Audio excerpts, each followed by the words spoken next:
Good afternoon, everyone. My name is Ian Kelly Sarmiento. My report is all about peer assessment. Peer assessment or peer review provides a structured learning process for students to critique and provide feedback to each other on their work. It helps students develop long life skill in assessing and providing feedback to others, and also equip them with skills to self-assess and improve their own work. Peer assessment. Ito ay nangyayari kapag may mga group work o mga groupings na siyang nagsisilbing teamwork. Kadalasan ay mas gusto pa nga natin ito dahil mas komportable tayo na may kasama sa paggawa ng activity. Dito ay nagkakaroon ng feedback sa ating mga ka-groupmates at nagkakaroon din ng self-assessment sa pamamagitan ng peer assessment. Why use peer assessment? Peer assessment can empower students to take responsibility for the manage their own learning. Nagiging responsable ang mga students sa pag-manage ng kanilang mga gawain at pinag-aaralan. Enable students to learn to assess and give other constructive feedback to develop long life assessment skill.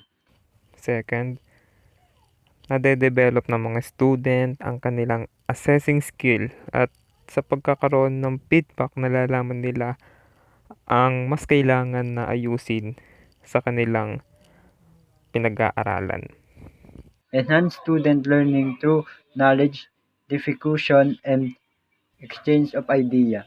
Sa pagpapalitan ng ideas, nagkakaroon ng karagdagang kaalaman ang mga student o isang bata. Motivate students to engage with course material more deeply.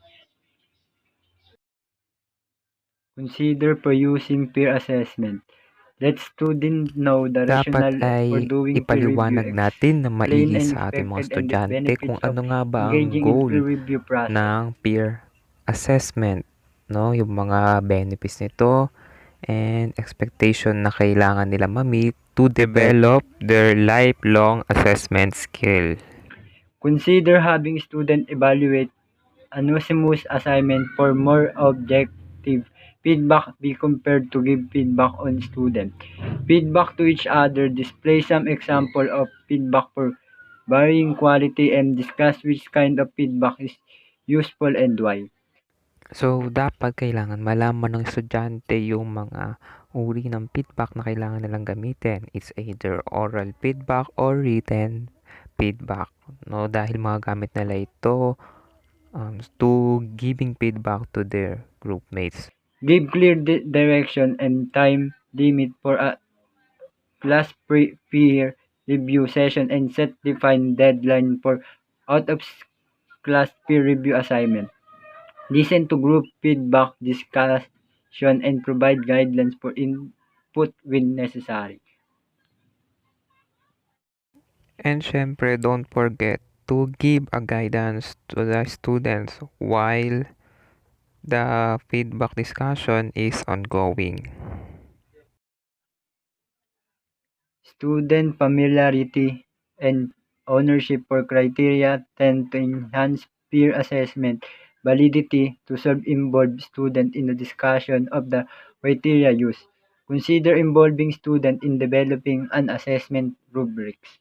So, ito is familiar na sa atin ito, no? 'Di ba kapag pinapagawa tayo ng mga teachers natin ng mga group activities, group work, bago nila tayo pag-umpisahin is meron silang binibigay na criteria or rubrics, no? Kung paano nila tayo ge-gradean, no? Getting started with peer assessment. Identify assignment or activity for which student might benefit from peer feedback. Consider breaking a large assignment into a small piece and incorporating peer assessment opportunity at a stage. For example, assignment outline, first draft, second draft, etc. Design guidelines or rubrics with clear defined tasks for the review. Introduce rubrics through learning experience to ensure students have a ability to apply the rubric's effectivity.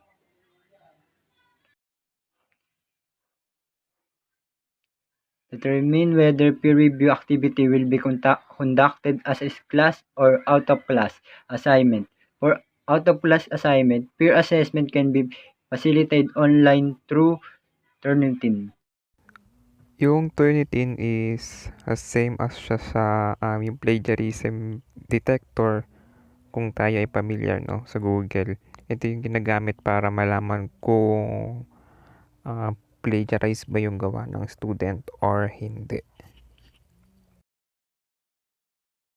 Help students learn to carry out peer assessment by modeling appropriate constructive criticism and descriptive feedback through your own comment on student work and well-constructed rubrics. Incorporated small feedback group where written comment on assignment can be explained and discussed with the receiver. In conclusion, peer assessment is for assessing both individual efforts and contribution to group work across a wide variety of activities. You can design peer assessment to be done openly, encouraging comparison and discussion, or anonymously, depending on the assessment task and context. The key point is for you to ensure that the participant, both your student and your colleagues, understand the purpose of peer assessment and what is expected from them. Preparation and clear assessment criteria are essential to supporting good peer assessment. So that's all for the peer assessment, and thank you for listening to us.